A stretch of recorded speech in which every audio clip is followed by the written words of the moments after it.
Okay, so now I should give you this. I hope you see the sign that it works. So now back to the presentation. So what I'd like to do today is to introduce some ideas of how actually you can, I mean, of course, there's many great tools. We have seen many of them already, and we are going to see more maybe, but these tools are there for you to use for your workflows. But there's, of course, also a lot of corner cases which might not be covered by all these tools. And then I'd like to introduce you to some ideas on how you can eventually build either your own tools or how you can modify existing tools. And I will share this with matchms, which is a Python library that we built, and introduce you to this library. So I'm Florian. I work at the University of Applied Sciences in Düsseldorf, and there I'm professor for data science and machine learning. Actually, I'm sometimes also feel like I'm a starter when I come to metabolomics meetings, but I work since a couple of years, since 5 years, with just other people on mostly cheminformatics problems and metabolomic problems. So my core interest is in applying and developing data science methods for these kind of fields. And that's also what we did with matchms. So before we get started, this works. So I'd like to ask a question. Who of you knows how to program? Maybe you can raise a hand. That's a few. So I was expecting this actually. So I'll ask the same question again and say, like, who has some programming experience? Okay, that's much better actually. To assure, I didn't expect full-scale programmers to come here, so you don't have to have programming skills for this session. So don't worry. This is just for me to know roughly what kind of speed we're going to do, and we can also interact. So feel free, especially during this live coding session, to interact, to raise your hand, to pose questions. There are no stupid questions, so just really try to force me to go your speed and not try to follow my speed. So that's, I think that's okay. So the same question again now about Python. Who has some work with Python before? Okay, it's quite a few people actually. Again, this is not necessary for the session. It's just that matchms happens to be a Python library, so we're going to work with Python. The question maybe I also like to ask is, okay, why do you need to program, right? So why should you? And there's a couple of reasons. I'll only name a few of them. So the number one reason for me is, I think, the following. I consider programming as a door opener, right? So programming is a door opener, including doors that your PIs maybe do not want you to go into. That means kind of if you happen to learn, I don't know, I guess many of you are PhD students, postdocs, or math students, and if you happen to somehow squeeze in the time to learn a programming language during your PhD or postdoc or whatever time it is, if it's any programming language, doesn't matter if it's Python or R or Java or C#, this will open doors for you, including doors outside academia, right? So I'm not giving career advice here, because I assume that many of you will stay hopefully in academia, but still I think this is something that I learned that is quite helpful. It's broadening your skills to quite an extent, so it's worth spending some time on it. But of course today I'd like to give mainly a career advice of how to leave academia, but more of how you could do great things in academia. So, and this includes the same saying, you can open a lot of doors by knowing how to script, how to program. And this means you don't have to be a professional full-scale software developer to do this. If you already know a bit your way around some of the tools, and it doesn't matter if it's R or Python or Java, this will allow you to do things that other people in the field might not do, and it will allow you to develop your own ideas to an extent that you cannot do without programming. So that's the main motivation. There's other reasons for this, but I think this is by far the number one reason. Another thing that I should remind everybody is kind of don't trust people that tell you that go to you and tell you Python is easy. That's not. So it's like saying, I don't know, English is easy to learn or something. There's always these sayings, and I don't know if it's true. Maybe with respect to Danish, I heard, but I'm not going into this discussion today. It's more that Python is not easy. Like any full-scale programming language, it has its own difficulties. It's an accessible, approachable language, I would say. So it's a good language if you want to start, especially if you like working with data. But don't be frustrated because I mean, don't think you're not good enough as a programmer, because it's quite normal to have a hard way to go into a new language that you learn. One thing I'd like to mention at the beginning is a bit like from what angle I actually start to develop tools. And there's a couple of things like two I like to mention. And one big interest in this field of metabolomics here is the unknown unknowns. I think most of you have heard of this dark matter thing. So right, so this, and we have had this topic in different wordings many times this week. There's so much data that we have a hard time interpreting. And that's for me the unknown unknowns. And I think it's really worth developing new methods to go after this, because everybody here kind of has this sensation of this feeling that there is so much information there that we're just not using yet, or not the right way. And that's why we, all of these people that you've heard the last days, are using these tools to shed light on all these compounds that we have no idea about what they are. So this is the scientific motivation behind this mainly, but there's another one, and that's not the unknown unknowns, but I can say it's the unclear unclears. I don't know if this exists as an English word, but no, it exists. So what it is now that the same happens a bit for the method side, right? So we not only don't know what we don't know about our data sometimes, but we also don't know what we don't know about our methods, or sometimes it's a bit different, but we don't know exactly what we really want, and so it's hard to judge what the method should do. And I will come with an example in a second.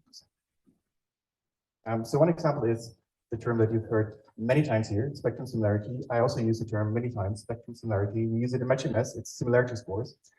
But actually it can be quite confusing, or you have to define it further. So because you have to ask yourself the question often, if you use these scores, what do you actually want? And what do you actually mean with similarity?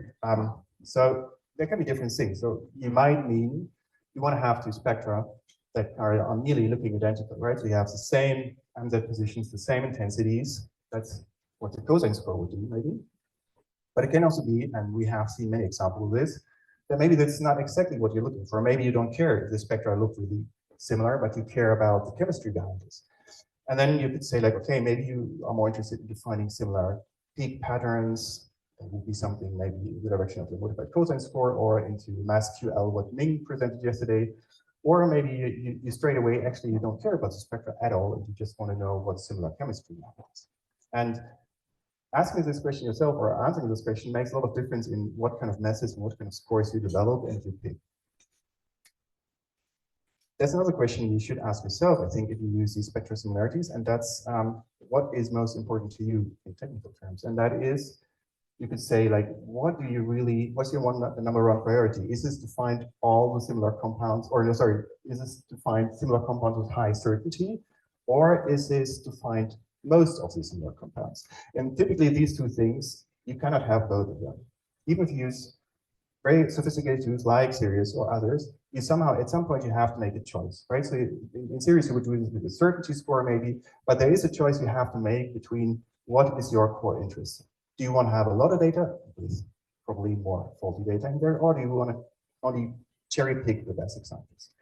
And a less frequent use case, but you could also ask the same question the other way around, is kind of, do you want to identify dissimilar compounds? So usually in most of the cases until now, I think in nearly all cases, we focus on similar spectra, but you could also ask the same questions the other way around, like, do you care about finding dissimilar compounds? For example, you could say a use case I can make up is you want to clean up a library, right? So you want to find matches that shouldn't be there.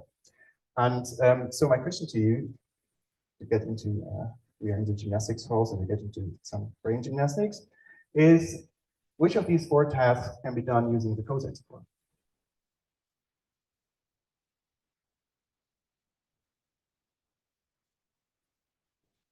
Give me a second to think, and then I will expect to wait to answer for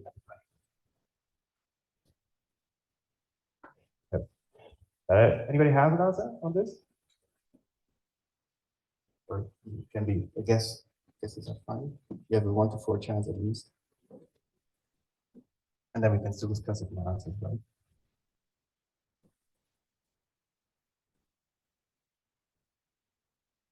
Anybody, any feeling of what do you do to bet your money on?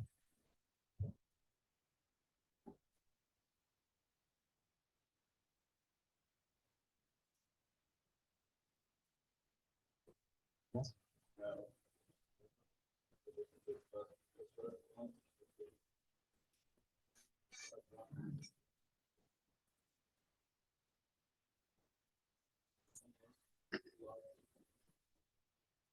Yeah, so you go for the first one, basically, and there you want to have an opposite opinion you want to defend. I think that's it. So it's up to discussion, right? So there's not a final answer to this, but I would also go for the first one mostly. And the thing is, kind of the cosine score really looks at nearly identical spectra. And if you have chosen your parameters right, like your tolerance, and if the data is clean enough, then it's not. We can discuss if this is the optimal score or something for this, but at least I think it's made mostly for this. What you certainly cannot do with a cosine score is the second thing. So if you want to find, because I'm not looking at identical compounds or identical spectra here, I'm looking at similar compounds, and this is something the cosine score cannot do. So and similar also in the cosine score means, or in modified cosine is better maybe, but in the cosine score it would really be like nearly identical compounds. So for some things you can use this score, for other you can't. And one score we're going to use that I'm proposing today as a totally different route is MS2 deep score. We will see later, and this is more focused on actually the other two points. So we had spectral similarity, and actually that it's not so simple as it sometimes seems. And the same is true with molecular networking, I think, because we did it yesterday, or you did it yesterday, and it's a really nice tool. So I don't want to discourage you to use it. It's a great tool, and it's a really great way to explore complex data that you have here. But there's also a lot of questions behind that sometimes go unanswered, and that is actually, what do you consider a network? And this is maybe also triggered because I'm not coming from the field, but I'm more coming from data science, where networks and graph theory also have different connotations sometimes. But one question is really essential, of course, is, and that we touched yesterday, or you touched yesterday, is like, what should be a connection in the network? Because I mean, typically networks, the classical case of a network comes from totally different fields. It comes from people being connected or not, or you have a social network graph, and then it's really clear what a connection is. But here we are talking about, okay, why should two spectra be connected? And they can be connected because they were in the same sample, but that's usually not what you want. You typically do what you did yesterday, you connect them by a score. And so you use a score, which brings us back to the last slide. Okay, what is the score and what do you want as a score? And what is the threshold as a score? But we also touched some of these points yesterday, but there's many other ways. So it's not as simple as that. You have to choose a score, but you also have to choose, okay, how do you go further from that? There's a lot of scripts out there where people do tweaking and tuning of these networks by removing edges, adding edges, or edges are connections. I don't know if I'm confusing here. So, but to add connections in this network, you can do editing things. You can add multiple scores, which we've yesterday seen with the motifs, for example. So there's many choices, and it really depends on what you expect the network to be. And this is related to the question of, what do you really look for? Because sometimes it's not so clear if you actually really are looking for a network itself, or if you just use a network as a vehicle to find out more about your data. Of course, a network is really attractive because it is looking nice. I think most people have the same idea about networks. So they make nice plots. They are fun to play with. So that's fair enough, and it's good to go. But there's some hidden questions which you can answer with networks, but not only with networks. So one question that I see often, for example, is actually that people are looking into clustering. So actually what you want to do maybe sometimes is to formulate molecular families. And in the language of graph and network, people would speak of communities, which you can define as a cluster as well. But what I'm trying to say here is that maybe a network is not always the ideal way to do it. If you really just want to have similar compounds clustered, you can go with a network, but it's not often the ideal way, because networks, for example, have this difficulty, and everybody that has played with thresholds knows this, that they tend to have too many edges, especially if you get to large data sets. And so it's not so simple to really identify small subunits that are separated. So that's why many people do tweaking by removing edges to get these separate clusters. This is just to say, like, okay, you can use a network for many things, but there's many other techniques out there in the world of data science for things like clustering, for example. Which now brings us finally to the tool I'd like to present, and that's matchms. So matchms is a fairly new Python tool, fairly new because it was released first in 2020, and it's under constant development, I would say. So it's a moving target, you could also say, but I would say it's something progressing and developing. And this is a Python library with many different goals, or several goals in mind. I will go into this in a second. First, to get started, so there's different ways how you can follow this session now from the next 2 hours or 2.5 hours. And this is, you can of course listen and watch, which I would not recommend so much because I think that's the most boring way to follow this. The better way is to code along, so really to try scripting and coding yourself. And there's 2 ways. You can do this with the Jupyter notebooks that we just nicely got introduced this morning, and that is totally feasible, and this means you can run it on your own machine. But I would warn you that since there are so many participants and have so little time, this assumes that you know your way around these notebooks a bit. So if you don't feel confident enough with your own Python environments and notebooks, I would really recommend that you go for the Google Colab version. I personally nearly never work with Google Colab, only for these settings like here, where you have many participants that need to start or run a notebook. But for this purpose, it should work fine. So I recommend most people that don't feel confident for the second step to really start with the Google Colab. And it gives the same result. Ideally, it should give the same result. So there's no benefit over running it on your own computer. It's more if you really are already into this Jupyter notebooks and Python environments, feel free to do it wherever you like. A few words of warning. I'll come to, because we had so nice software like NZMine and Sirius and NTMSS. So let's compare it with our user interface, which is this. Sorry, it's not always as ugly as this, but this is our user experience. And you can see that it's not meant as a quick introductory, very accessible tool, which has some reasons. You can also see this way. This is how I see our user interface. It's like this. So you actually do things with your hands. We have to type fast and weird phrases, and hopefully the computer will understand what we mean. Often it will not. We'll see that in a second. And so this is what we're going to do. We're going to run through some notebooks, but because this typing is so difficult sometimes, most of the parts are already in place. So the notebooks is made, but it's pre-made, so there's only a few missing pieces, which will help us to really go through a lot of code, not a lot of code, but through a whole process in the next session. Why do we prefer this over a proper web-based interface or something like this? The reason is simple. That's not really the focus of our project so far. So matchms was built with a really small team. So currently we are usually less than a handful of developers working on it at the same time. So now I think currently it's like 3 active people, which includes me. And the focus of this tool is really more on the development of new methods. And so matchms is not, the idea is not to have the biggest, greatest, more easiest ever user experience, but it's more meant as, or it has 2 central goals in mind. There's several others, but these are the 2 main ones I would like to mention. And one is kind of to really provide performance spectrum handling and quick comparison of spectra. And the second thing is more general. I'd like to have it as a robust, well-maintained platform for us and for other people to develop their own Python libraries and tools. So how does it work? Before we start, a few ideas about some key concepts in this software matchms, in this library. The core element of matchms is a spectrum, and a spectrum is, I think most of the spectrum is here, but in the coding world, this is a certain object, a unit in this program that can do certain things. And typically, what we do is we import or export our data from some files. Here, and in many other cases, we will use data that comes straight out of NZMine. We can import it, we will see that in a second or in a minute, and then we have our spectrum objects, and these have certain properties. They have fragments, which means they contain peak positions and intensity. So this is really the fragmentation patterns, the MS2 data, and they have the metadata, which is kind of all things that come with these spectra or that we later add to these spectra. Could be annotations, could be precursor mass, could be things like scan number or feature ID. All these things go into the metadata.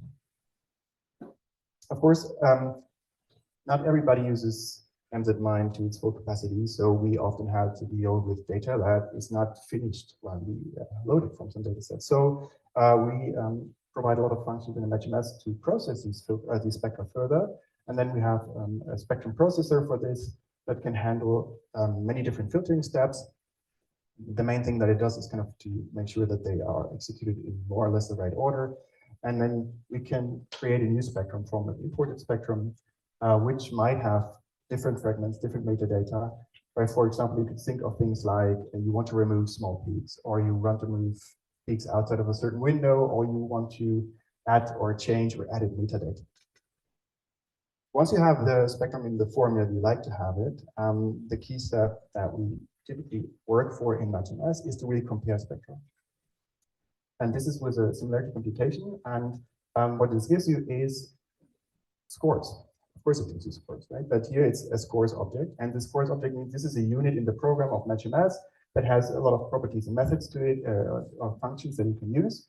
And we can, with the scores, we can later create networks or do other things that I'm going to show you. One thing I need to, or that I want to say about scores is that scores is not what you might immediately think of. It's not just a simple table of what the scores were between spectrum 1 and 2, because what we've seen over the years is kind of that we actually want to go, or we want to be performant enough to also compare many thousands or 10,000s of spectra. And that creates a big problem, namely that you have far more scores than you're interested in. So what scores is currently in matchms, it's a so-called sparse array. So it's what we introduce here is kind of that we typically don't, I mean, you can store every score, but I will show you some ways around this. So typically you will see that most things we're not interested in. If you think of, for example, the data we have today is about 6,000 spectra in the data. If you compare them all to each other, you get 6,000 by 6,000 scores, and most of them will be really irrelevant for us. So typically what we do inside is kind of to really also be scalable, is we define certain rules, and then we keep the scores that we actually are interested in. And we can text them. So it can be that you are interested in multiple scores. For example, it could be that first you want to see if you have a precursor mass match, and then you want to compute the cosine score. And in the end, everything can be combined into one big workflow. And that is where finally it gets a bit simpler in the end. If you have to find your workflow, you can export it as a YAML file, which in practice should make it for yourself very reproducible, because you can simply import the YAML file, change something in the YAML file, and run the full workflow again. With this, I'd like to switch to Google Colab. And let's try to open this up.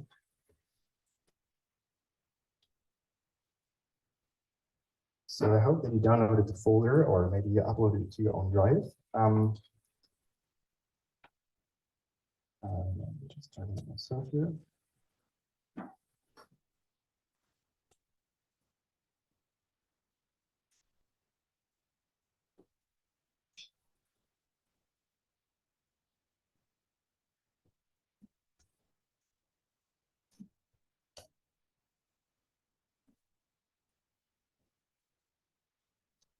So there's different notebooks in there. In this Google folder, they have there's a folder that says notebooks. There's also one that says notebook solutions. I will keep this for later. So this is just if you fall behind or if you want to see things later on. The purpose of today is to really go through some notebooks which are not complete yet. So one is we start is kind of the summer school matchms. So I'll show you how. This I think it's different in your drive, but this is.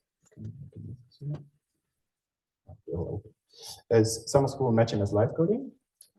I'm trying to move it to that screen.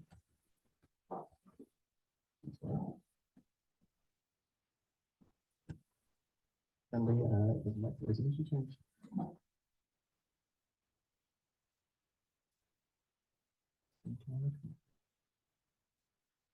And now the screen is feeling something.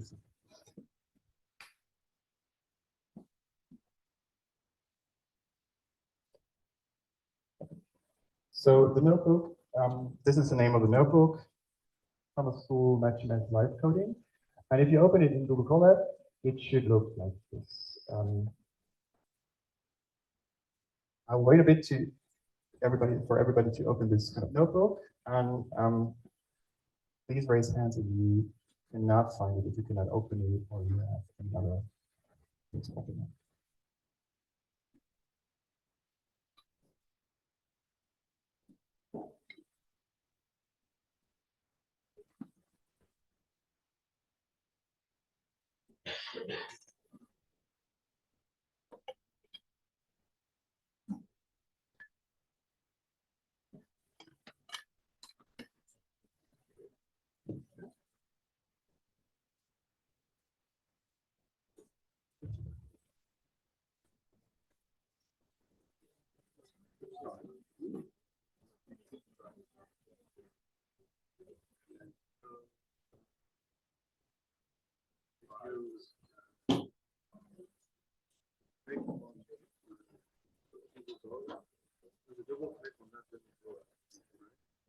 Yeah, sometimes there's difficulties to open. So there's different routes how you can go there. So this I opened directly from my own Google Drive with a double click, but it's not always work.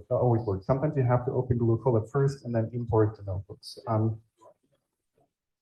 We tried some things yesterday, so it looks like it's not on every computer the same. But so please raise your hand if you have trouble opening or finding it.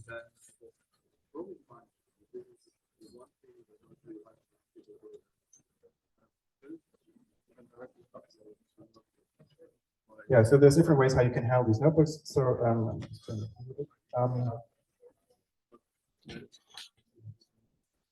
so there's also a way to import it here, right? So you can say you can go to. Oh, sorry, I see. I have the German way. I just want to do it.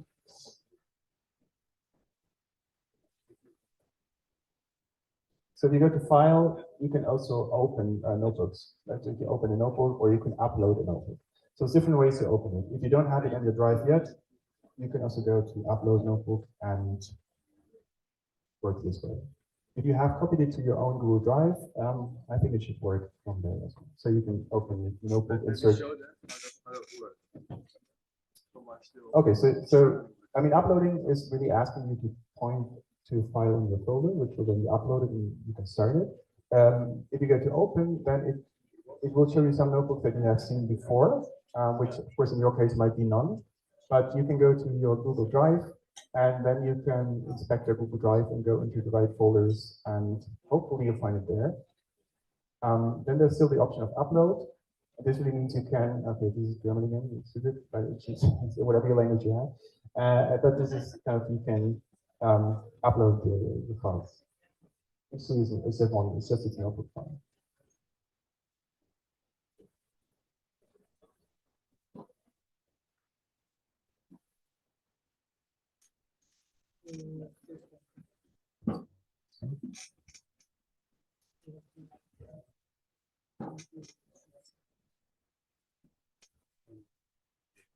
Just to give it an idea, who of you has this notebook in front of you now?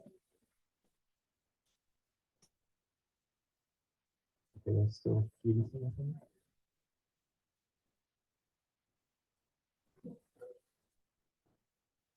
Yeah, so I think there's two critical steps, I think, today. Like, one is to get this notebook running, and the second thing is we will later see is to import your own files into it. If we are beyond this point, then we'll see.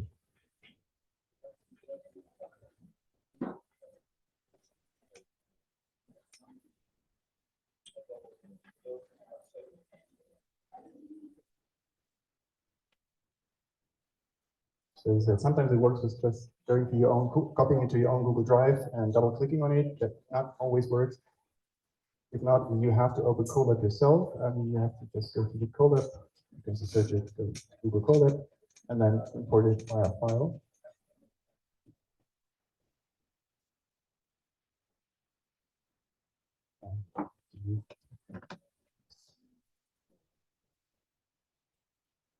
And via opening.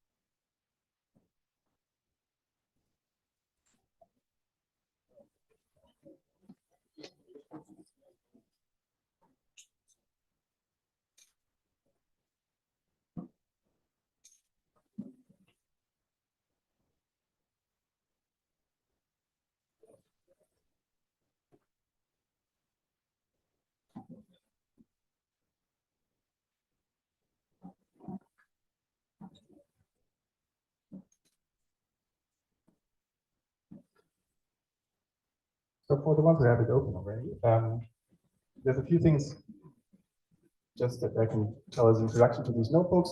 They work, of course, on Google Service. They have a certain Python version, certain libraries pre-installed. So you have less control over what's in there or on there than if you would run your notebook on your local computer. But for most things, especially for quick trials, this should work. And for us, hopefully, it will work. But of course, matchms is growing, but it's not growing fast enough so that Google would automatically install it for us. So you have to install your cells. And this is the first code cell that we have here. The principle of executing code in these Google Colab things is the same as in what we just seen before in the Jupyter notebooks, right? So you can have markdown cells. So this is if you double click on this, you will see how this is actually looking like in terms of code. Let's say this is markdown, and if you then hit Shift Enter, it will execute, which in this piece of the text cell just means it will render it as a text. So this, behind this is markdown, and as was said before, you can use it to do any kind of documentation to your own notebooks, right? So you could add text, tables, formulas, as we heard, and many other things. And what you can do is typically you can add cells. So you can say insert, and then you have a text cell, or you can have a code cell. And this is already a prefabricated code cell, but you could add any other code cell you like. So you say insert code cell, you typically get an empty cell, and you can do whatever you want. You can do these classical things in the programming world and say how it is, which is very spectacular as a result. It will print well.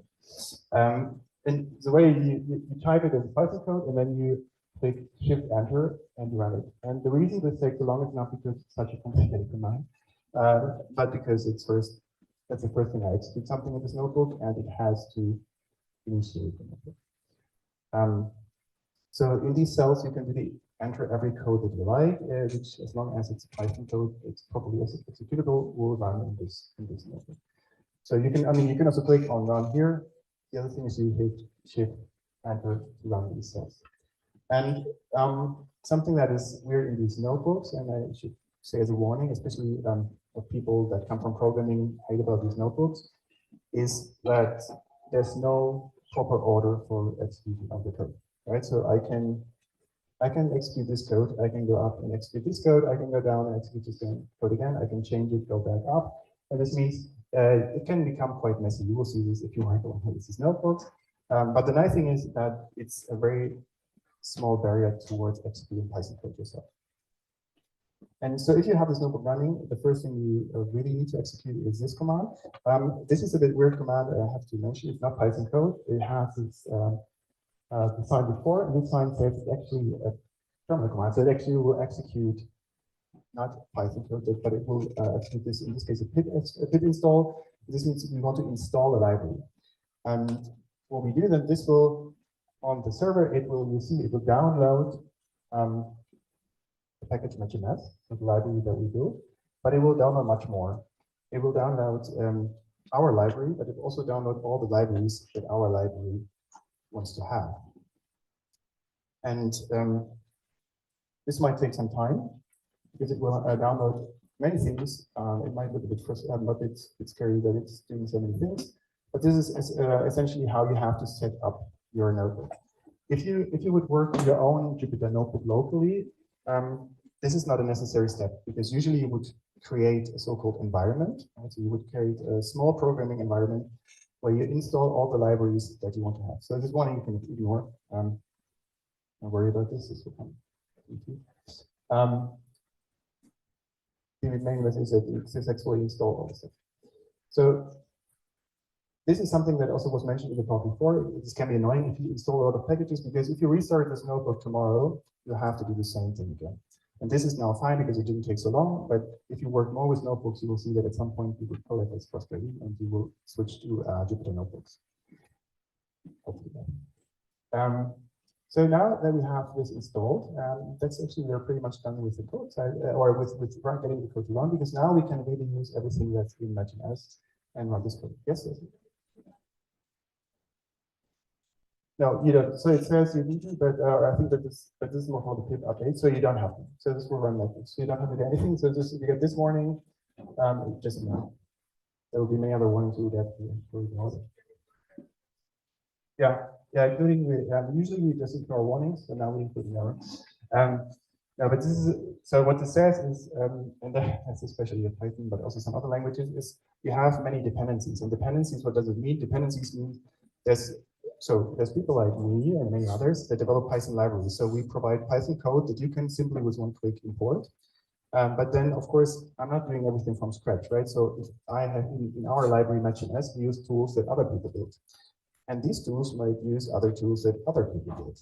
And so you can quickly imagine that there's a whole tree of dependencies. Like you use code from other people, and that's also how it's supposed to be. But of course, then comes this thing of versioning. So we change our code occasionally, we break our code, and this happens to other people too. So the complicated thing about this is that's usually not our concern as long as it works, is that you have to get these libraries to be compatible still. And what this says actually is that it cannot assure that this is the case. Because so it cannot resolve all the issues. So apparently there's some versions that, for example, you might have, say, matchms uses a library ABC that must be in a version higher than 4, and then we import a library that needs ABC in a version lower than 4, and we have a conflict. And these things happen, and they sometimes pop up here. If you were unlucky, they will also make your code not run, but here we will say. So maybe to ask, so who is up into this stage? Hands up. Oh, that's very good. That's an unsurprisingly good score. Now we have done this session 100 of times, and yeah, so that's. So for those of you that are not yet there, please, I think by now it's better to watch with your neighbor, because there should be at least one neighbor judging from the hands for which it works, yeah. And then maybe in the break we can see why it still doesn't work. Okay. Yeah, that's a very good remark. Thanks. So. To be honest, I didn't say this to discourage people. That's the first time that we try this in a live coding session, so it's because it works. So I will guide you through the code. So as I said, so it's not about typing every line of code, because I assume that you can read text and type text. It's also not about just executing code cells. So we have to find the right balance here. So if I would provide, that was also mentioned before, if I provide a notebook to somebody that doesn't know anything, usually this person can still execute these notebooks, because what you would do is just either you find the menu button that says execute all, or you just don't worry and you go through all the code cells and hit shift enter, shift enter, shift enter, shift enter, and then you ideally get the plots in the end and say, yeah, I got it to work, I can code. Experience has it that typically this means you will not understand what you just did. We made a joke yesterday, so just as a warning, we didn't do this, don't worry, that you could also, because this is a Jupyter notebook, and sorry, I should do this later because it's not yet connected to the Google Drive, eventually will be. You could also add a code cell, say, delete your Google Drive.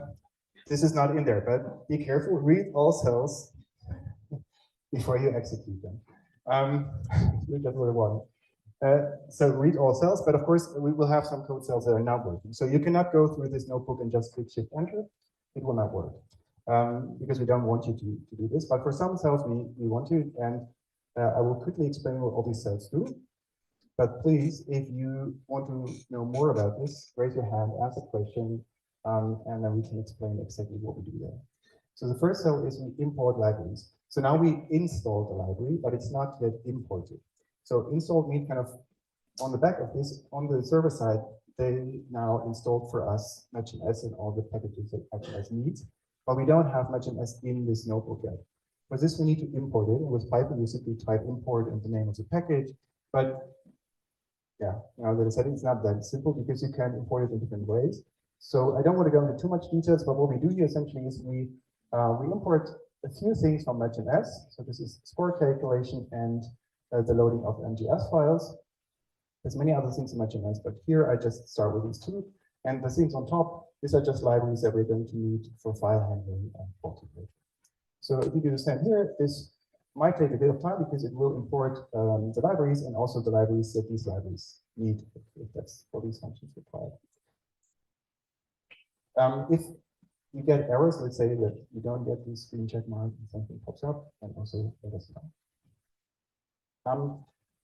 So after these imports, what we're going to do next is we want to import our data. And this is where now it gets a bit more difficult because, or at least I'm curious to see how it goes, because we need to get our data onto this notebook.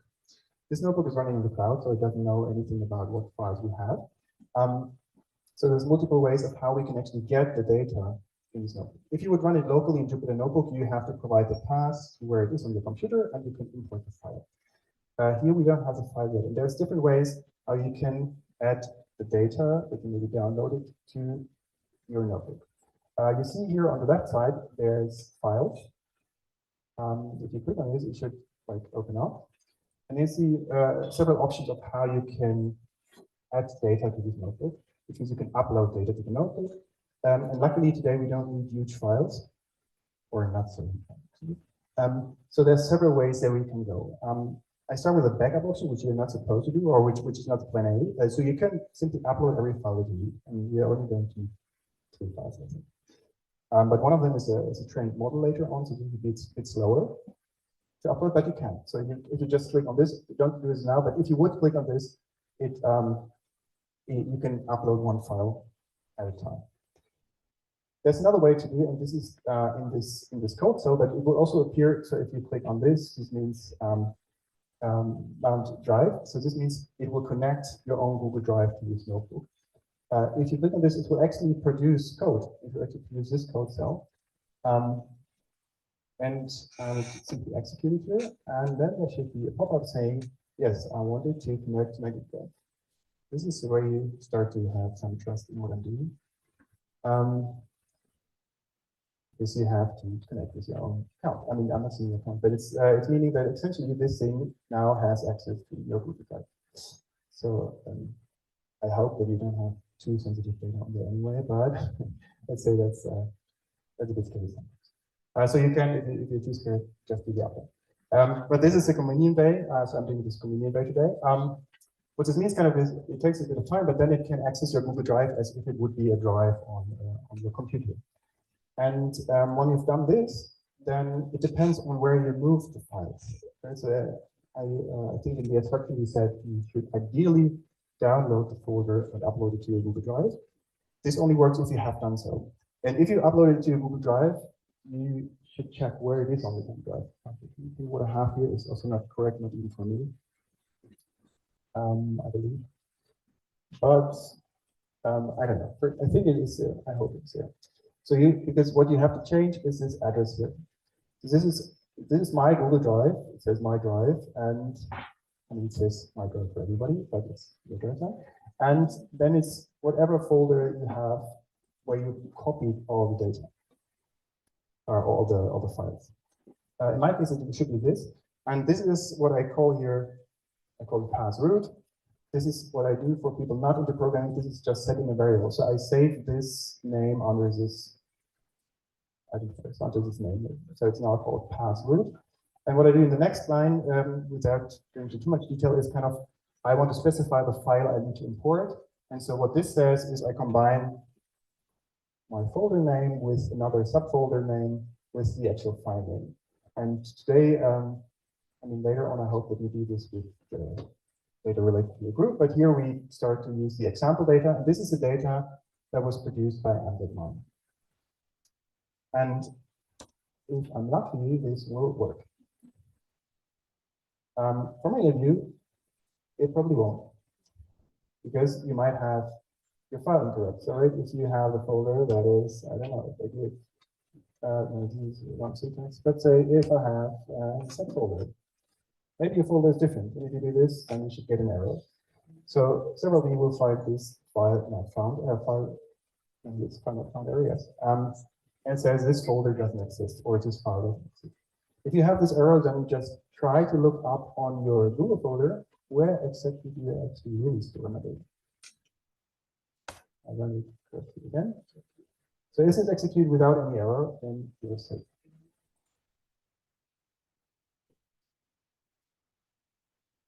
See some people that apparently didn't get it to work.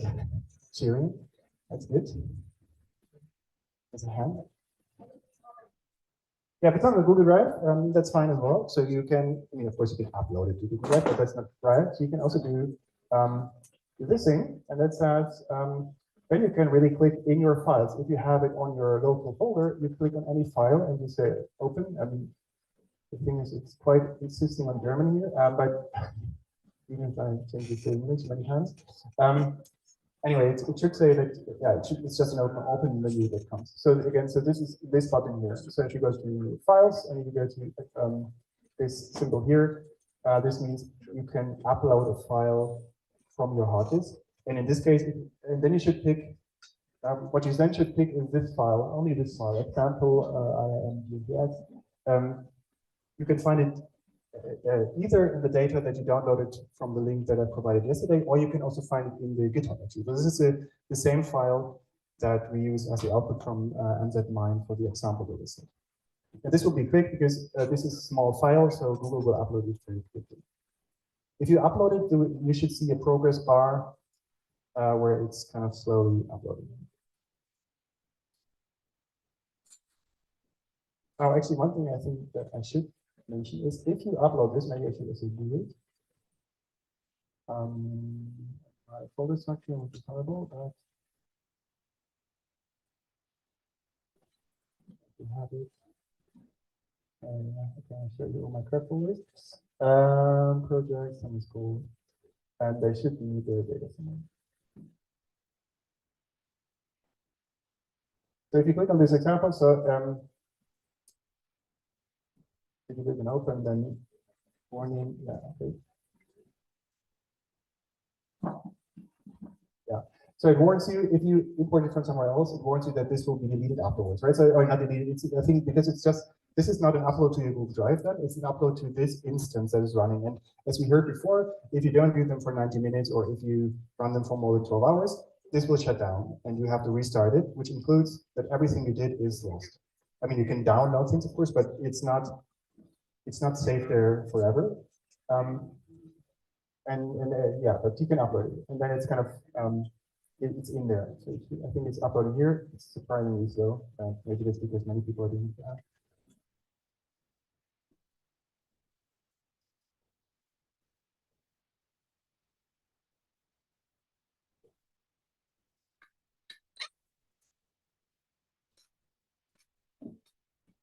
So what this tells you on the bottom side is kind of this is the space on the virtual disk that you have there. So and then it's uploading the files. ES1.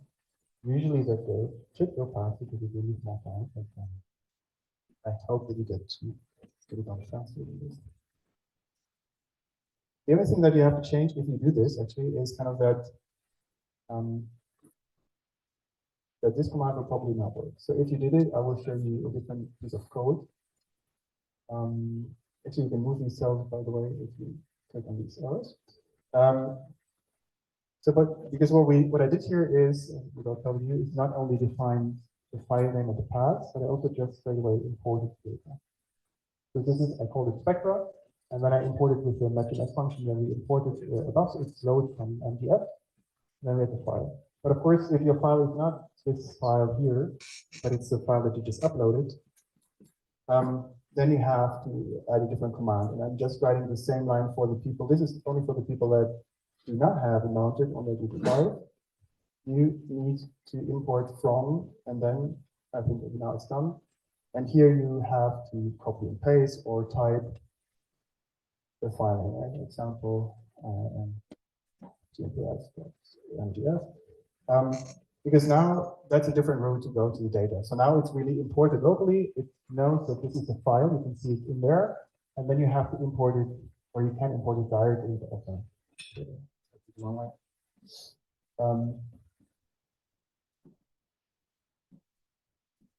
You can import it straight away from this. Yes. So the Spectra you mean, or? Yeah, you have environment and you see what you are. Now here, fine. So so it depends on where you work with. In these notebooks, you can't. There is certain programming environments, for example, in Anaconda, the Spider, for example, and you have Variable Explorer, and other software you have it too. So we have now Spectra, but we don't know what it is until now. We'll see what it is, but that's what we meant, right? So you have Spectra, but where is it, right? So where is it? What is it? We'll look at Spectra in a second. I first want to see if everybody can get it in. Who has not yet, or where did we work to import the data? That's something we can go really long. Okay, then I assume it. Others, please raise your hand. So ideally, one of these lines should actually be fine, and then you have Spectra. But as was just mentioned, we don't see them anymore, right? So they don't pop up. There's no visuals. There's nothing. So this, if you scroll down, this is what we have next. So what do we get from this? And this is, so you can execute these code cells. So this is just regular Python code. It will give you some information about what we actually got. This is not usually what I would do in a notebook, of course, because I know what it gives me.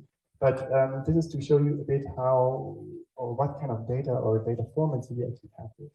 So data spectrum is, or spectra here is, that's the import from the MDF file. What this does from matchms is kind of, it really reads the full file, and it creates separate spectra or spectrums for all the spectra in there. And it creates a list. And this list has a length that you can ask for with this. So this means essentially that we have a list with 6,122 elements. I think if you have the same number, ideally. If you do not, then let me know. It'd be surprising. And then you can ask, okay, what is it actually? In Python, if you want to ask something about what are you, you say type. What type are you, right? So type spectrum. And it just says, okay, I'm a list. That's not really real, but okay. That's the basic information. I can tell you a bit more what it is, and this is kind of, a list is a collection or an array, and it means kind of it has just a series of different, so all the spectrums that we have in our data are now here. And you can access individual ones by saying spectrum or spectra, and then you enter a number. You can say the first one is 0, so in programming you start to count from 0. And this is also not extremely informative. You just learned that this is a matchms spectrum. And this is what I meant. So this is the central unit in matchms you should get familiar with if you start to build software on top of matchms. So every spectrum is now stored as one of these spectrum things. Okay. Can you see? Should I make it bigger?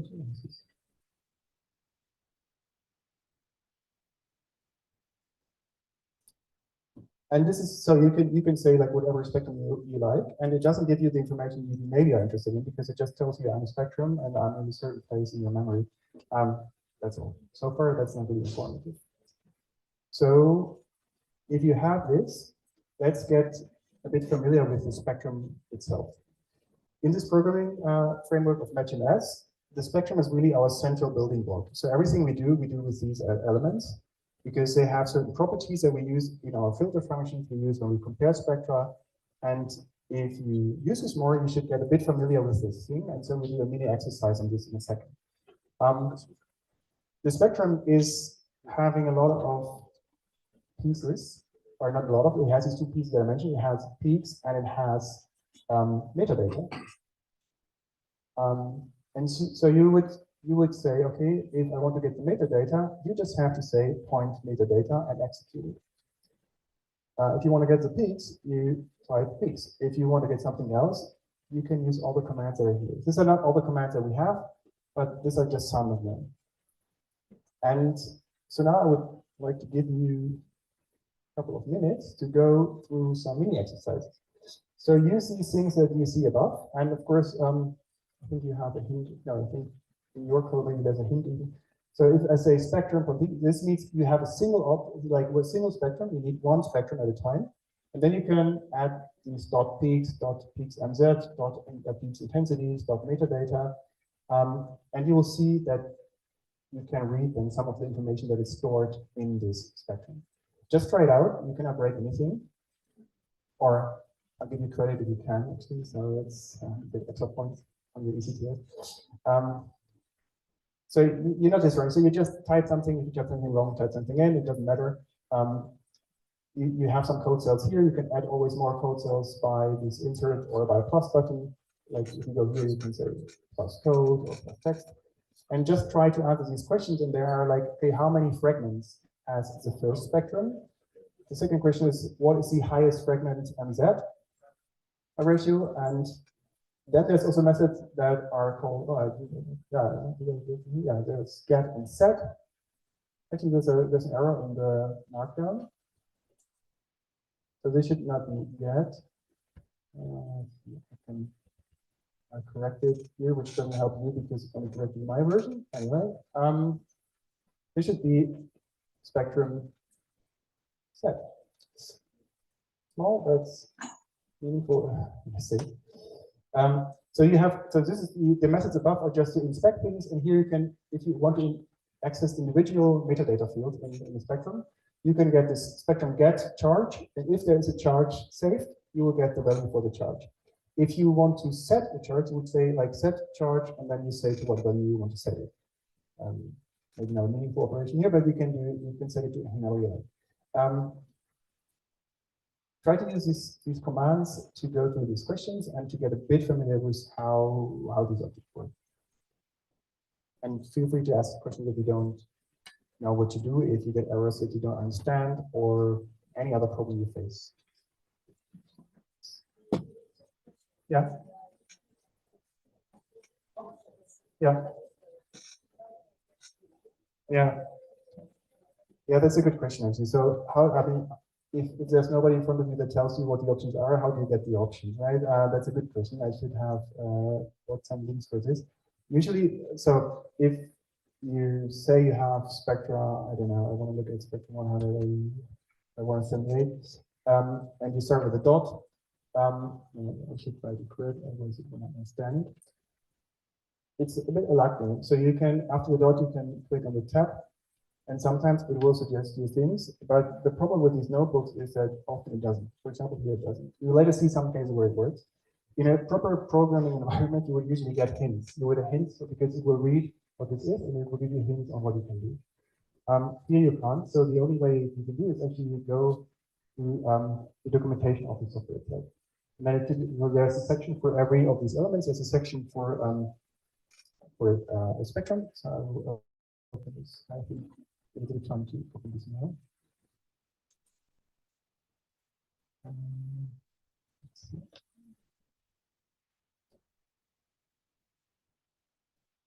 I'll open the second window too. Yeah. So on matchms there's a documentation, and this documentation this will tell you the options that you have. Which brings us back to the cumbersome interface, but so on this, like if you click on the matchms, for example, the GitHub and you click the documentation, you see that there is these elements, and you can, for example, go to the spectrum, and then this will already list you the options that you have.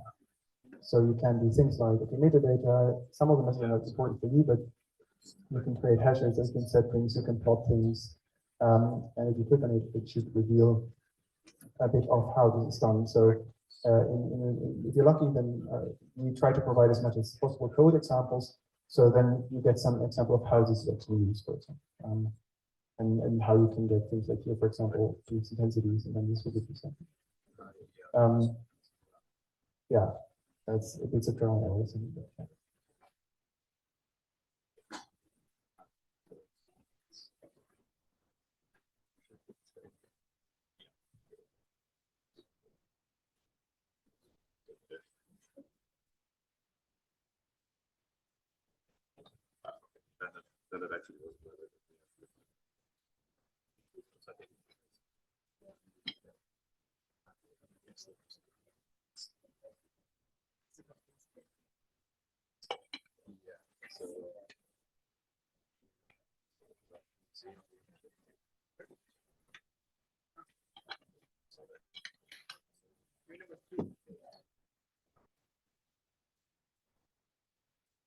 So to give some hint on the way, since some questions were on what is the first spectrum, so how can you get the first spectrum in your data now?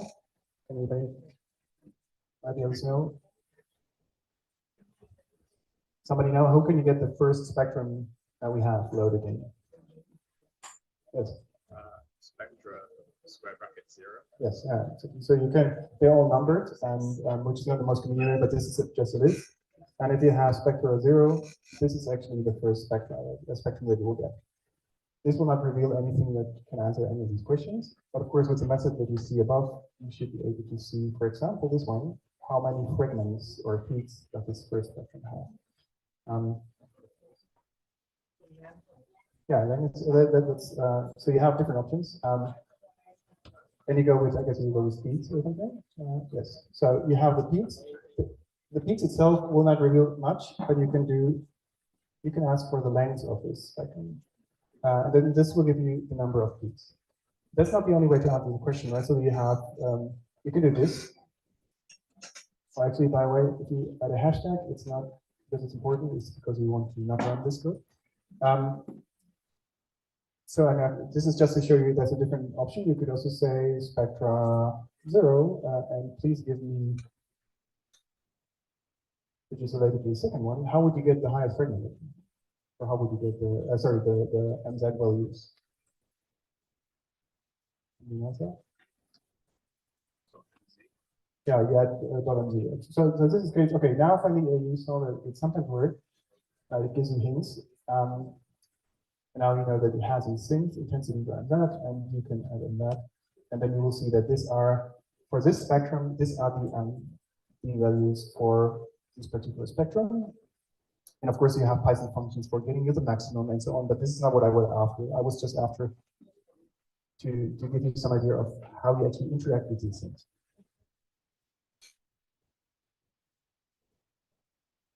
Did you set a no to the supervisor? Yeah. Did it work? Okay, so I'll let you deal with that.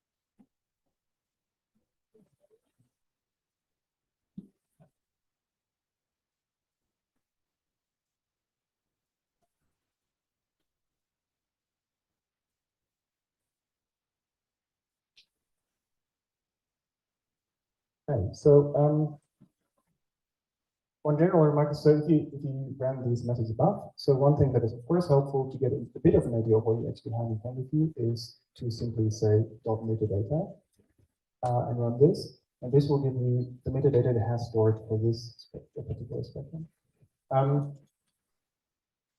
This is not exactly, it doesn't have to be what's in your MGF file. So this can be of course different because even when importing, things are harmonized within matchms2 style of what matchms calls these fields. But this is, so far we didn't do anything fancy to the spectrum, so this is the information that came with the MGF file. So in this particular case, you see that it has certain head nodes. It created the precursor embed from this. It has a charge, attention time was saved, the scan number, and the feature ID, which is the same. So these information are in this one particular spectrum. If you would like to add something, you can always do this with the setting, right? So if you say spectra 0, in this case we just have it with the first one, you can say set, and then whatever you say, like note to supervisor, and you can say whatever you want to say to the supervisor, that you never want him to hear because he's not going to read it. You're never going to read it. Unless you have a really very organized supervisor, you go through all the data and check. This doesn't do anything, right? So this just returns a second. So if you set it, and this is a bit odd to sum here, is kind of that this will not, you got something back, right? And if you now say spectra 0,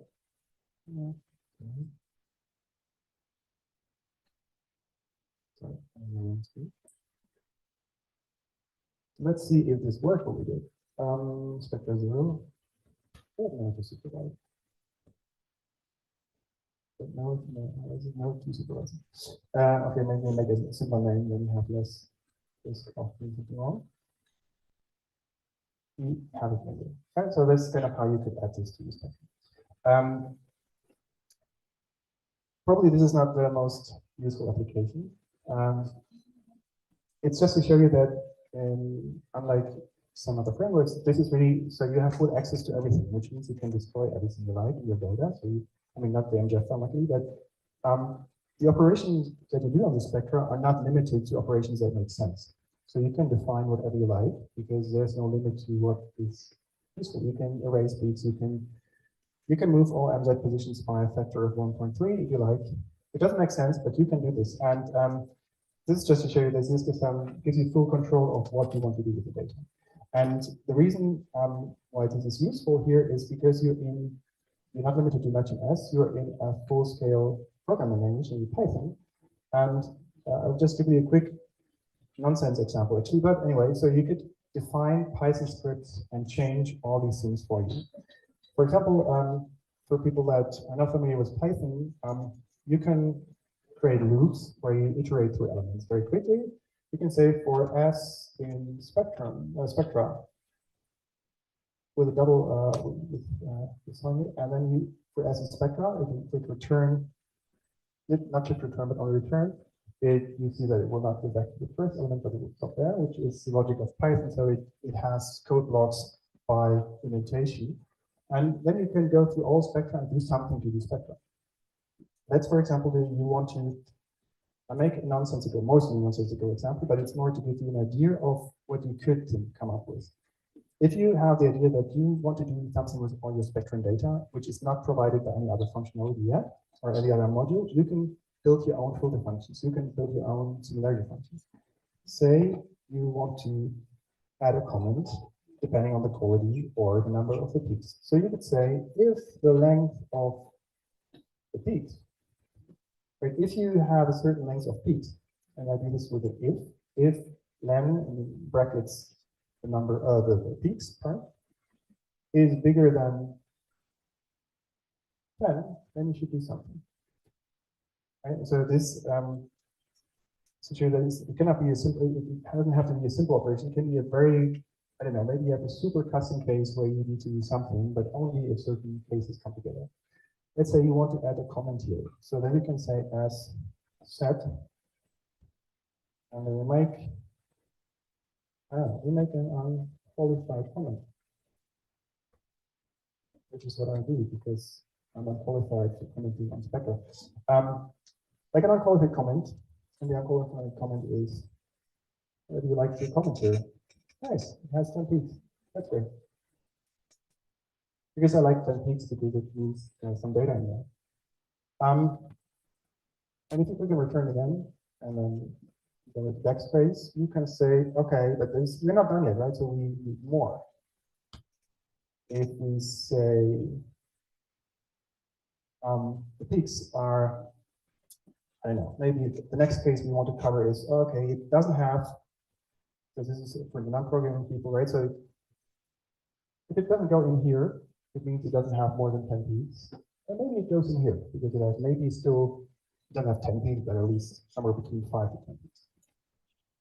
And then we say, okay, I just copy, because I get lazy, I copy this line. And I enter it here. And then we say, we'll do. It doesn't matter what you see, right, of course. The idea is more that the structure of this account is.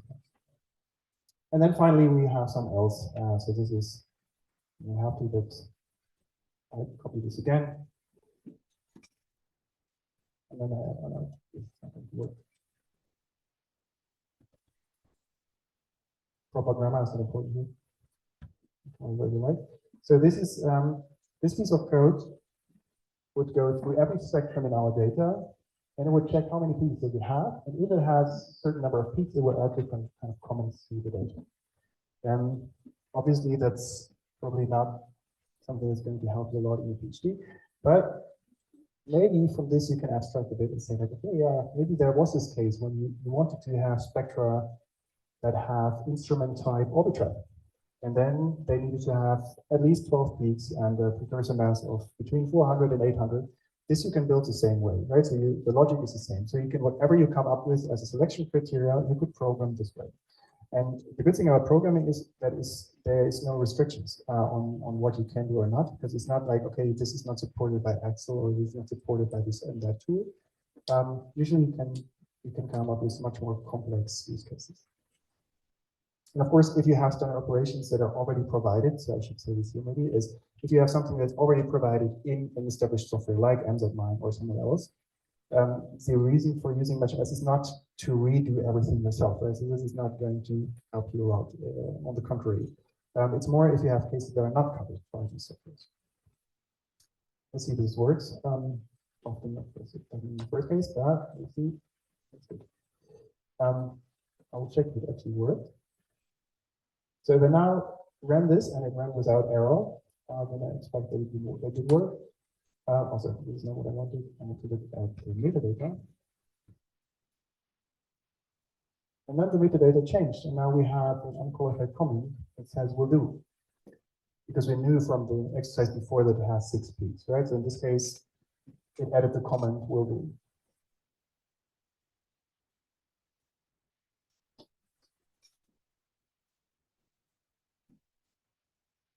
And then of course, you should add a lot of these comments in an automated way and export it as an MGF for your collaborators to be annoyed about the data. That's something to make a lot of sense. So seriously, this is really meant to just as an introduction to say, like, okay, whatever you come up with as logic to add a filter or do with the spectra, you can do with the spectra.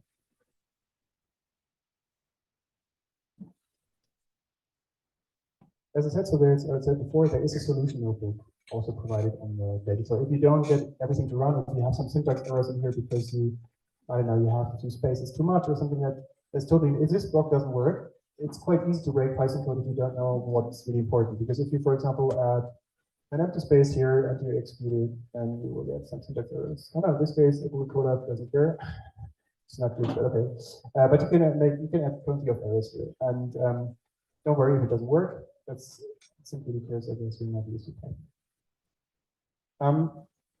The rest is kind of there's many other things that you can do with Python. For example, Python has a lot of libraries for data handling, data analysis, data visualization. For example, this is an example piece of code. If you execute this, you can just run this, and this will should produce this plot. You can try to execute this.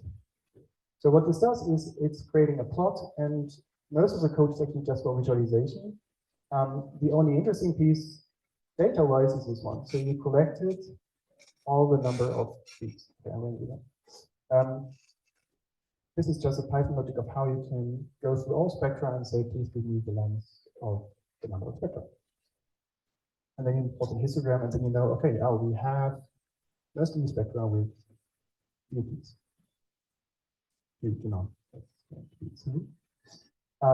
But these kind of, this is just a good example, but there's plenty of these things that you can do if you want to do data analysis. There's many ways how you can access, plot, visualize, and change data in Python. The next thing we're going to do is we're going to process our spectra. So as I said before, depending on what the data is you have, you might want to process it for different reasons. So you might want to clean up the metadata, for example. Or you might want to change something about the peaks, or you might want to normalize the intensities. Anything that you like to do, you can do the following step. And this is explained here. So in matchms, we provide already a lot of predefined filter functions. As I just showed you, you could also always write your own filter function on top of this. But for many of the standard cases, at least the ones that we know about, we already have these functions included. Which, by the way, if you realize that you're in your community where you work, you need certain specific peak filters or specific metadata filters, and you don't find them in matchms, then of course you can write them yourself, which we encourage. But you can also let us know, because we can only know about missing things that people tell us about, right? Because we sit in a certain corner of this huge space of metabolomics, and many things we absolutely have no idea what you guys need. So if you say, okay, it's nice, but I'm really missing this one standard filter that's common in my research domain, please let us know. You can let us know by mail or on GitHub, and then it might be the next filter to add. And so, but so far we have standard filters that do a lot of things, and this piece of code is something I will provide. I will just briefly explain, because you can always go back into the documentation if you really want to work with it more extensively. The filtering process is done with the element I've mentioned in the slide, the spectrum processor. And you can do multiple things. So we have already default settings like basic or default or this annotated. So it's different kind of filter strengths.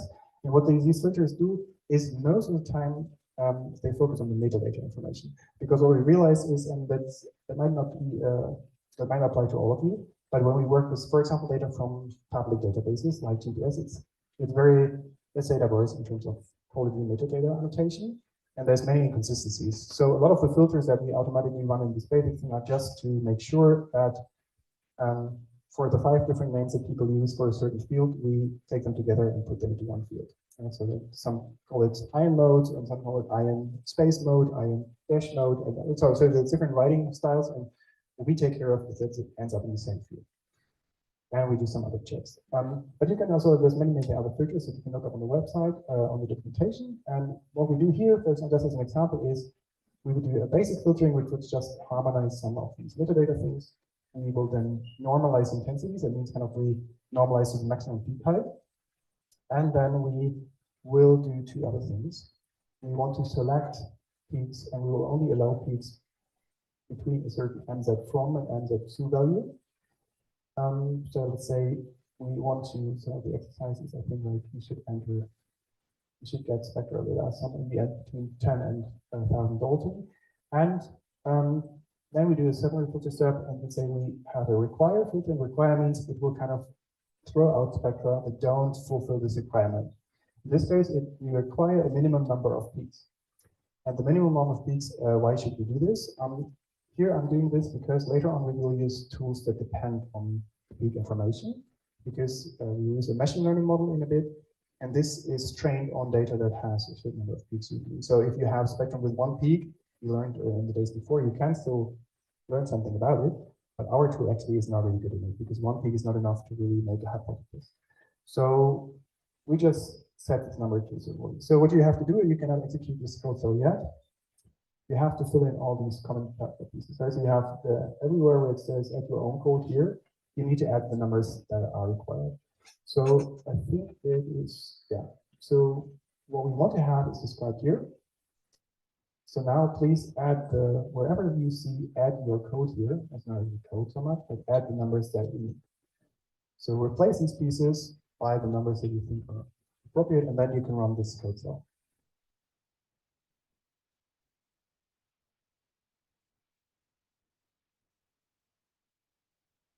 Yes.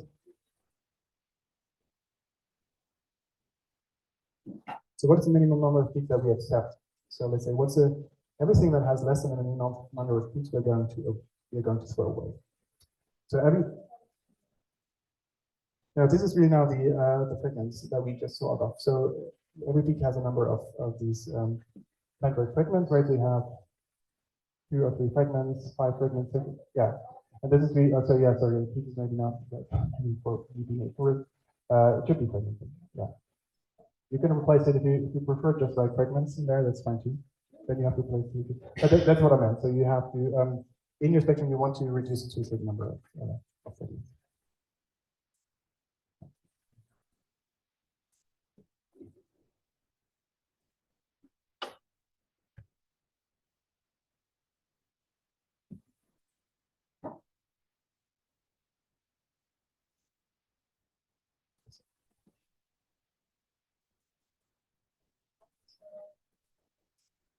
Yes.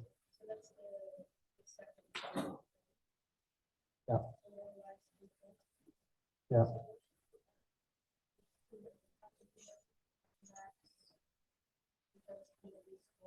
Oh yeah, sorry, that's confusing. So this is what it's, if I don't specify anything else, it will automatically specify that. So you don't have to do anything about this. Yeah, then you could change it in here. So there are ways to kind of set the maximum for but I think I have to look at it. I think we don't really account for this yet. So you can do this manually, but this would be something that, I mean, if you want to set it to 2, I think that's probably not a common use case, but then you could do it yourself. Yeah.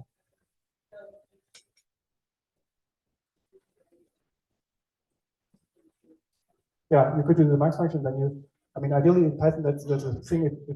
If you're one of the few people that want to have a value of 2 as a max, then you can run this filter, and then later on you add something like a loop, as I described before, and say, okay, multiply by 2.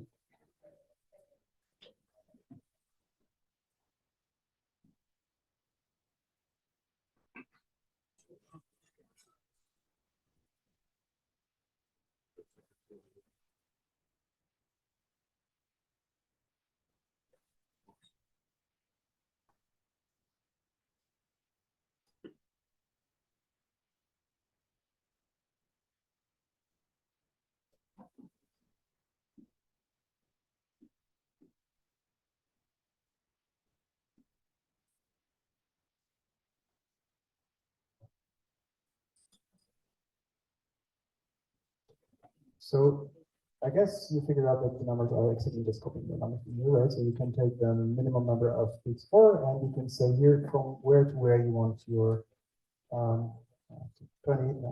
use 10.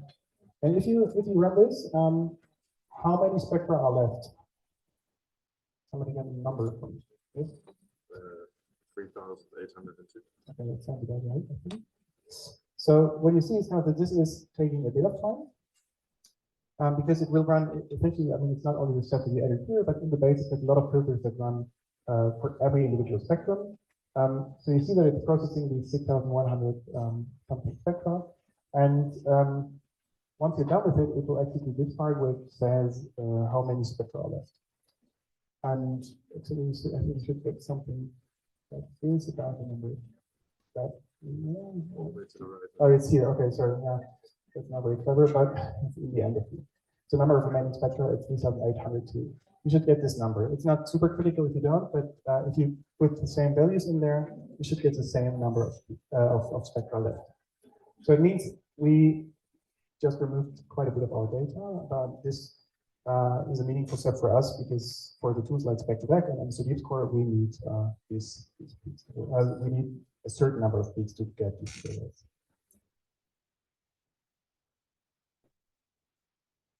If you just, this is maybe you have to do nothing, it's just to inspect and show you what happened. So this was the plot that we had before. And this means we had a lot of spectra with a few peaks, and now we don't have it anymore, right? So we just removed everything that is below 4. So in our data now, there is no spectra with less than 4 peaks anymore. It's just as a control. And it means that we now have to work with spectra clean, or if you want to, we have to work with spectra clean, and the metadata looks slightly different. It's not a lot of things to add, because this is what I added here. You don't might have it, but this is what I did. Yes. Perfect.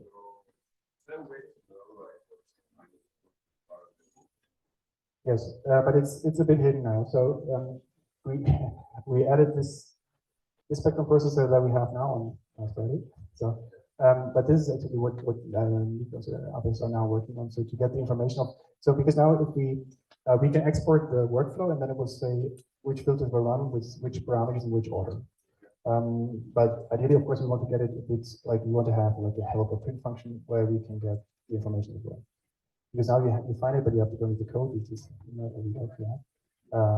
So it's in there, and it will be exported as a YAML file, but it's a bit hidden, or still, I think the next release will have this.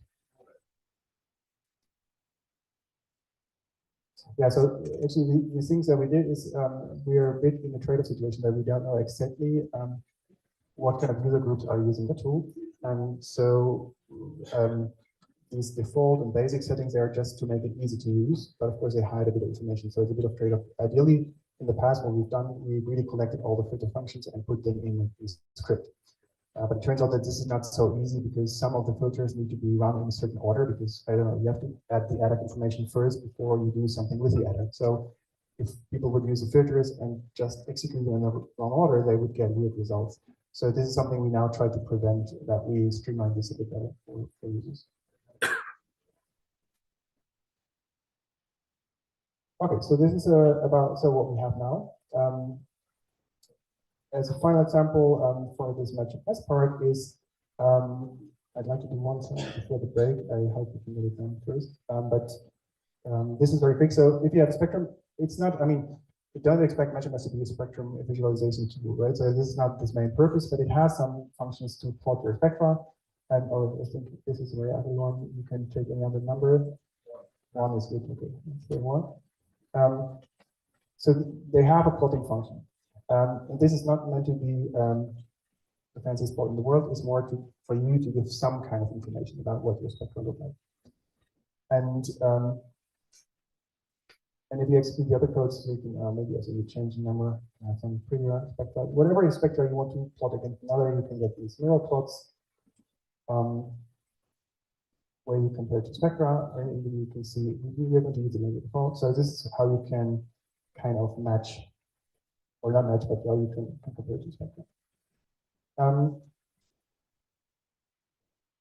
this is part with the array. So there's multiple plotting options, but that's about it. What you can do with plotting. So there's no interactive spectrum plot. There's no fancy other thing. this is what you should do elsewhere, right? So if you really want to have nice and fancy spectrum plots, this is not what you're going to find here. This is more for data inspect. So if you work in spectra and you need to know what's happening, something weird, it is good enough, but that's actually it. We're coming to the core piece of, so now we're done with the processing. We have reduced our number of spectra, we have done some things to them. And actually what we often want to do in matchms is kind of really to compute the similarities. And the similarities are calculated in such a way that you have this kind of script, right? And you can pick any spectrum similarity that's provided in matchms. There's a couple of them, some are listed here. Now we are going to use precursor mass match and we use a cosine score. It's called cosine greedy because there are different algorithms for cosine. And these are the two we're going to use here. We have several more in matchms, and there are several ones that are in external libraries like Spectrovac or MSTD score. But here we'll start with them. The only thing is to do is you should set some parameters. So there's actually only one real parameter that you should set here. Pick a tolerance. The tolerance means kind of what do you accept as a precursor answer difference. And of course, the smaller you pick the value, the less matches you will get. But whatever number you pick, that's up to you. So you can set any value you like. We could start with a tolerance of 0.1 or something like that. Right? So that's not great, but you could do, depending on what your instrument type is, what your data quality is, you can choose different parameters here. But let's start with 0.1.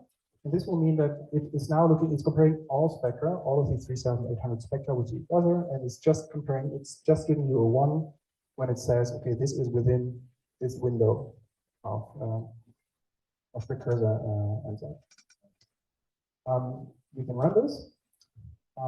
This should be very quick because actually it's not a very complicated computation. So it really just is comparing the precursor matches here. But what do we get? And okay, this is just to ask you, what would this number stand for? 3,802 and the squared. So 3,802 times 3,802.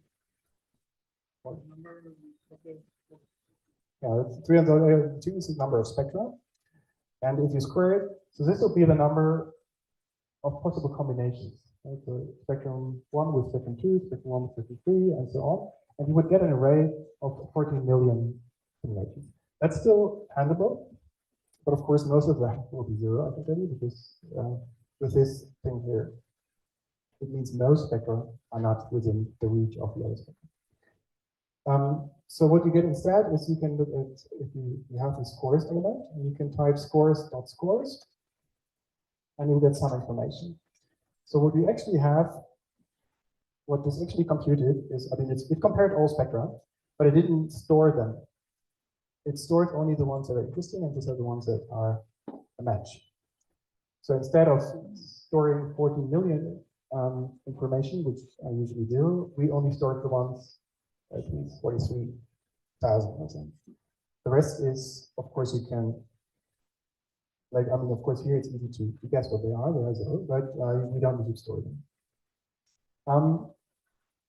So let's now do, so why I do this is kind of because other computations might not be as fast as this one.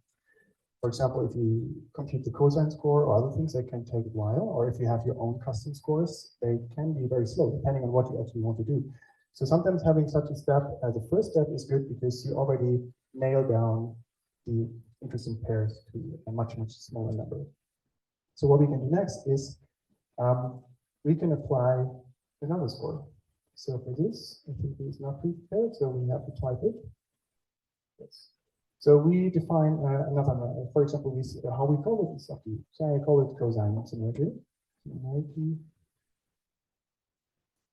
And this is the cosine greedy that we imported before. This will also be a parameter. It doesn't need to have a parameter, but you want to give it a parameter. The tolerance. And sometimes you get this help information if you like it. But the tolerance is exactly the same. So what is a match? And depending on your resolution and on whatever you want to find, you can set a tolerance. Let's go for 0.01. You can really, so 0, or it doesn't really matter here. We'll change the result here, of course. So we said this is another score that we want to compute. By this, we define what we want. So this we say we want this cosine score with these parameters, but it's not computed yet, right? So this is not how it's computed. But we can do the next set is scores.calculate. I'm always happy for the help function and I didn't get it. Calculate, there it is. Calculate. And then we add this cosine score. Cosine similarity. Similarity.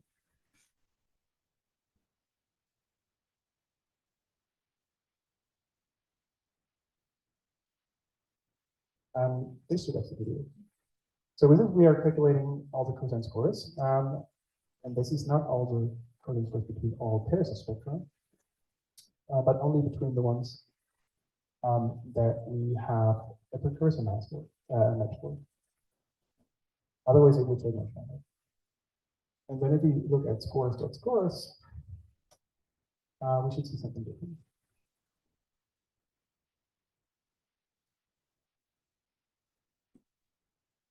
So now we still have the same number of stored elements. We didn't remove anything yet. But we have more scores stored. So we have a precursor mass match, we have a cosine score, and we have also cosine matches. This is kind of the number of peaks that actually match. So there's now 3 pieces of information that we can take together.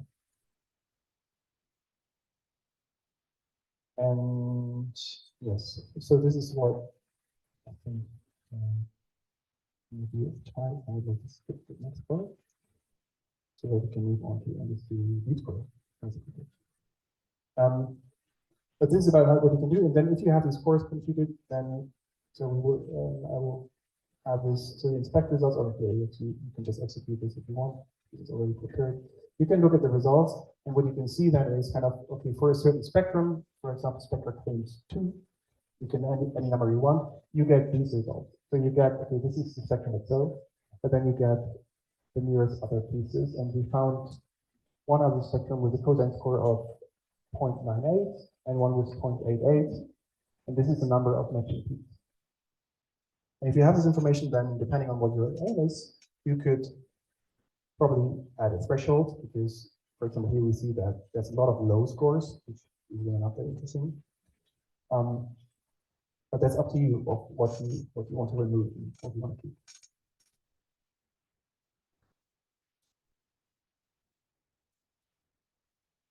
So the rest of the code cells are in principle done, so you can.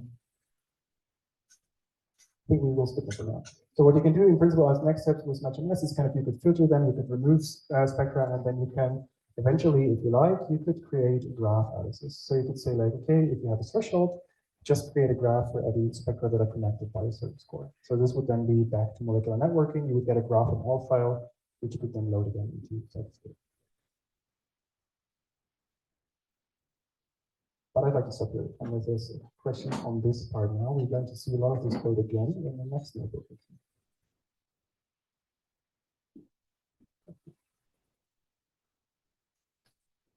Yes. Step before we run again the scores, right? Yeah, the scores is not executing anything, it's just to inspect. Okay, so what do we need to see? Yeah, it just tells you what's in there. So what it has stored, okay? And what it has stored is it says it has scores containing for these 3 different kind of scores. You can stack many scores on top of each other if you like. And so this is to know what's in there, because you sometimes have to refer them by their name later. Okay, and the number didn't change, so The number, because in the first step, we removed a lot of potential pairs because they had no precursor mass match and that match. So they were removed, right? Because they were zeros. And so we stick with them. But actually, a cosine score you will get for any of these elements. In some cases, what you see is what you see here. It might even be a cosine score of 0. But it's still, you can see that all of them have a score of 1 here, which is the precursor and that match. So all of them have a precursor match. So all of them are within 0.0 Dalton precursor and that to the original spectrum. And these are the cosine scores that we found for them. And these are the number of matching peaks. So in this case, even if we lower the tolerance, then nothing will happen. So if you lower the tolerance, you will affect these numbers here. So the scores will change. Because what is considered a matching peak will depend on the tolerance. So if you change the tolerance, if you increase it, you will get more scores that have high scores by accident because they have peaks that is similar but not identical position. And the same way around, if you lower the tolerance, you will get tendency towards lower scores. And then there's what we didn't do, you can remove it. So you could say that, okay, now you want to again reduce the amount of data and you want to say like, please remove everything with a current score below 0.7 or something, then you can remove this too. Okay, so I think we can do a break in a bit, but before the break, just so we have something to do for those that do not get it to run, is we start a second method where we are going to repeat a bit of this, but that's pre-prepared. But we're going to work with a deep learning scoring methods, Deep Score. And this is the other notebook that is called, I put it up, but it's called. Go to the new notebook. Yeah, so you can save this, export this, close this, whatever you like to do. We're not going to use this again now.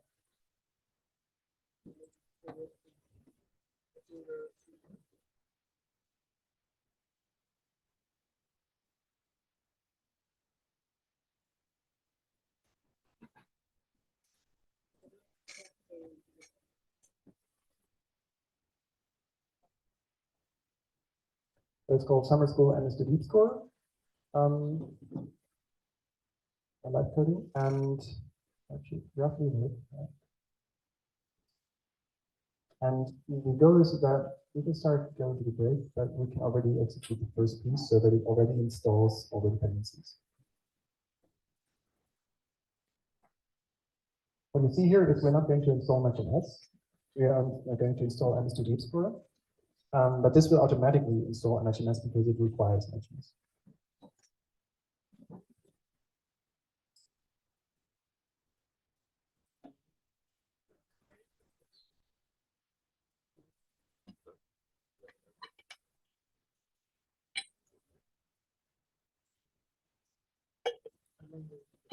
That's a longer type. This is also called live coding at the end. This is in the same. It should be in the same folder of the drive folder. And it's called somewhere is MS2 Score.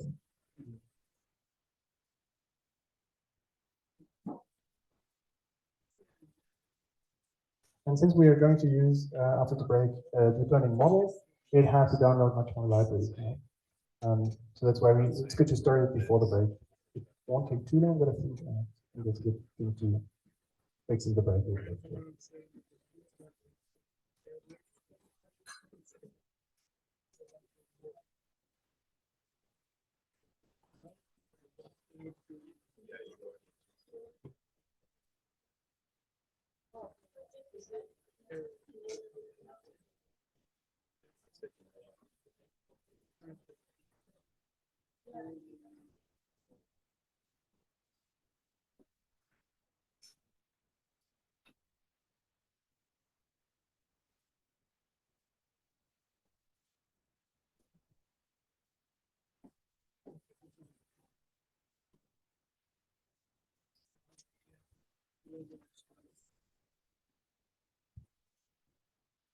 If you have trouble running this notebook, starting it, just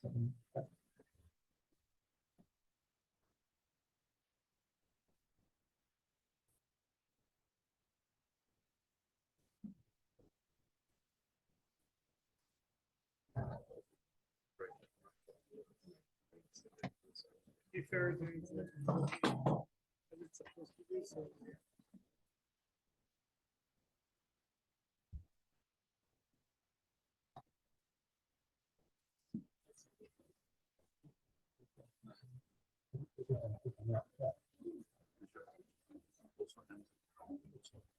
then if you go back to the first one, it will already install the.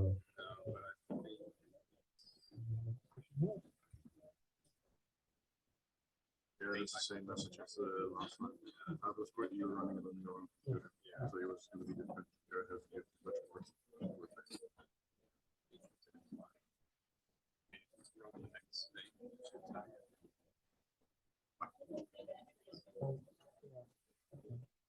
And if you go to your directory, Yeah. But you decide that you do it on your own. I'm trying to get used to this.